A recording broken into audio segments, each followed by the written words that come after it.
اللهم صل على محمد وعلى آل محمد كما صليت على إبراهيم وعلى آل إبراهيم إنك حميد مجيد. اللهم بارك على محمد وعلى آل محمد كما باركت على إبراهيم وعلى آل إبراهيم إنك حميد مجيد. السلام علیکم. آج کی اس ویڈیو میں آپ لوگوں کے ساتھ 10ویں روزے کے وظائف اور عبادات شیئر کروں گی. ویڈیو سٹارٹ کرنے سے پہلے چینل کو سبسکرائب کریں، نوٹیفیکیشن کے لیے بیل آئیکن کو پریس کریں. اس کے ساتھ ہی مجھے فیس بک اور انسٹاگرام پہ بھی فالو کریں. دونوں کے لنک آپ کو اباؤٹ میں مل جائیں گے. تو آئیے ویڈیو کا آغاز کرتے ہیں. سب سے پہلے تہجد کی نماز کے بعد 100 مرتبہ آپ نے یہ درود پڑھنا ہے اور 100 مرتبہ یہ دونوں تسبیحات پڑھنی ہیں.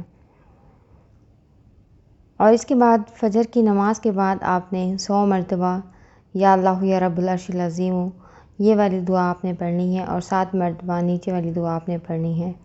اگر کوئی شخص نفس امارہ کے ہاتھ سے رہائی چاہے تو 7 مرتبہ صبح اور 7 مرتبہ شام کو پہلے 3 مرتبہ لا حول ولا قوۃ الا باللہ العلی العظیم پڑھے. انشاءاللہ کبھی نفس کے جال میں نہیں پھنسے گا اور تھوڑے ہی عرصے میں نفس اس کا مطیع ہو جائے گا. پھر اس کے بعد 7 مرتبہ سورۃ العصر پڑھنی ہے. اس مبارک سورہ کو 7 مرتبہ پڑھ کر مصیبت زدہ پر دم کرنا اس کے غم کو دور کرتا ہے. سرمے کی سلائی پر 3 مرتبہ پڑھ کر سرما لگانا آنکھوں کی بیماری کو دور کرتا ہے. ظہر کی نماز کے بعد 7 مرتبہ سورۃ النصر پڑھنا ہے. 4 مرتبہ پڑھنے کا ثواب 1 مرتبہ قرآن مجید پڑھنے کے برابر ہے. ہر ایک مراد حاصل کرنے کے لیے اس سورہ کو 123 مرتبہ 70 دن تک پڑھنا نہایت مفید ہے. پنجگانہ نمازوں کے بعد 7 مرتبہ اس سورت کا پڑھنا تمام مشکلوں کے حل کے لیے مفید ہے. اور اس کے بعد عصر کی نماز کے بعد آپ نے 7 مرتبہ یہ دعا پڑھنی ہے اور ساتھ ہی ساتھ آپ نے پورا رمضان درود شریف کا بھی ورد جاری رکھنا ہے.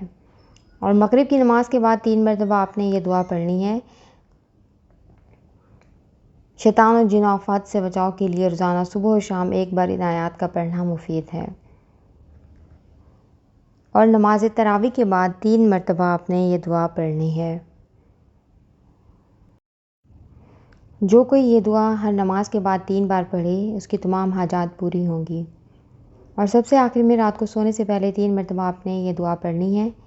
حضرت کعب احبار رضی اللہ تعالیٰ عنہ فرماتے ہیں کہ اگر میں یہ دعا نہ پڑھتا تو یہود جادو کے زور سے مجھے گدھا بنا دیتے.